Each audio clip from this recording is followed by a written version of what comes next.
assim, a gente não enfrenta as seleções europeias, mas eles também não enfrentam a gente. Então eles não sabem o trator que tá vindo pra cima deles na Copa, né? Eles não fazem ideia do que eles Coitado, vão...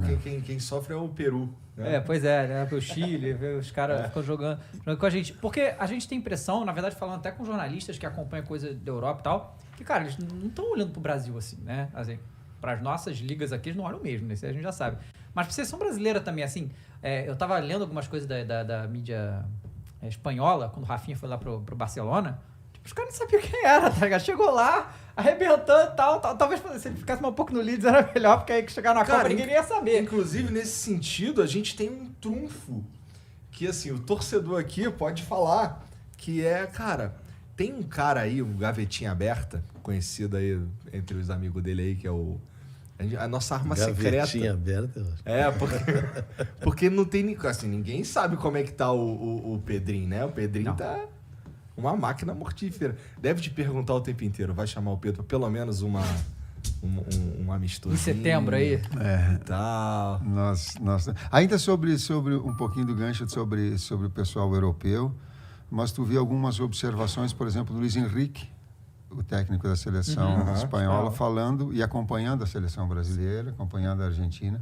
Tu vê Ancelotti falando a respeito e colocando entre Então, às vezes esse público ele é diversificado, mas quem aprofunda e que vive, assim como nós enxergamos na França, como nós enxergamos uma nova geração da Holanda, uma nova geração da Alemanha, uma nova geração da Inglaterra, como da França, exato, que tem renovação, embora a seleção campeã e com grandes jogadores, mas também tem renovação. Tem um garoto surgindo aí, um Benzema. Isso. Mas, enfim, eu fiz essa entrée e na outra parte da pergunta, agora eu fui falar de uma coisa e esqueci da outra. Do Pedro, pô. Em setembro, Pedro brota não foi manobra diversionista. Falava que não foi. Não, você mesmo que voltou, então. Ele vai pra sair, mas não sai. Ele não pega o pão de queijo, mas ele volta pra ver se escapa. Fala do Pedro aí pra nós. Tá jogando muito. Não é eu que estou convocando, é ele, a performance dele que está se convocando.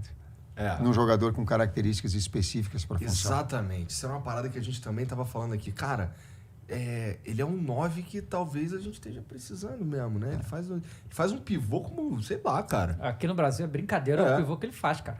Cara, foi contra o Atlético Paranaense, talvez. Sei lá, eu sei que qualquer situação que ficar complicada, o Santos jogava lá nele, chegava nele, parava, botava e fazia o que queria com a bola. Mas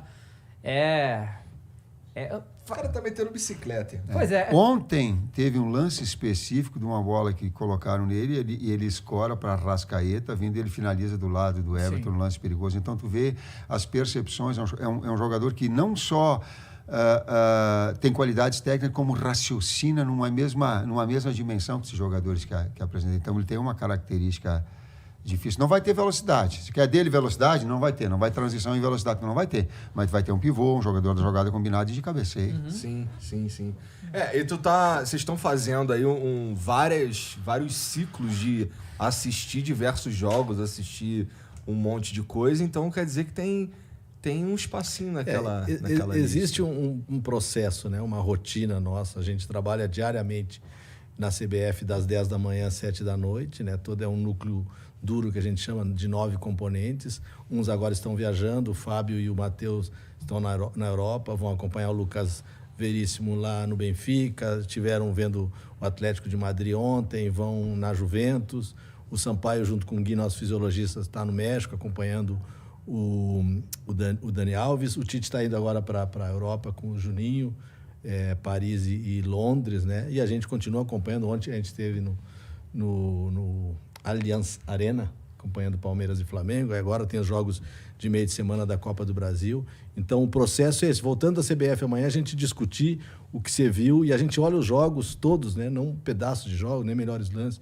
Olha, discute, revê esses jogos, discute essa lista larga, mantém esse processo de pertencimento do atleta. A gente está falando do Pedro. O Pedro é um jogador que tem... A gente divide as relações, né? Tipo, tem 10 jogadores que eu acompanho, o Matheus acompanha outros, a gente leva essas informações para o Tite. O Pedro é um cara que está sempre... Está bem, vamos lá, não desiste, a gente está observando, continua. Então, a gente está sempre... para que o atleta... Agora você está fazendo isso? Não, a gente faz sempre. Eu peguei o gancho agora. Porque agora é fácil falar do Pedro, né? Agora é fácil que ele está jogando. Fácil, agora tá porque fácil. Antes, Agora ele está ele já jogando. mantinha essa relação de, poxa, continua trabalhando, que está nessa lista de jogadores importantes. E isso é legal porque eu não sabia. Então a CBF, vocês falam com o jogador. Cara, mantém aí, continua. Te fala por WhatsApp e a gente vai até eles, né? Ou no seus CTs, ou conversar com as suas comissões, conversar com o seu departamento físico, clínico. A gente usa muito, médico fala com médico, preparador fala com preparador, dirigente fala com dirigente, para ter a mesma língua, treinadores falam com os treinadores, com os atletas, conversamos muito com os atletas. É um acompanhamento diário. Legal. Assim como, desculpa, é uma coisa legal para falar que aconteceu conosco recentemente, eu não tenho instalado, a gente faz também consultoria com o atleta.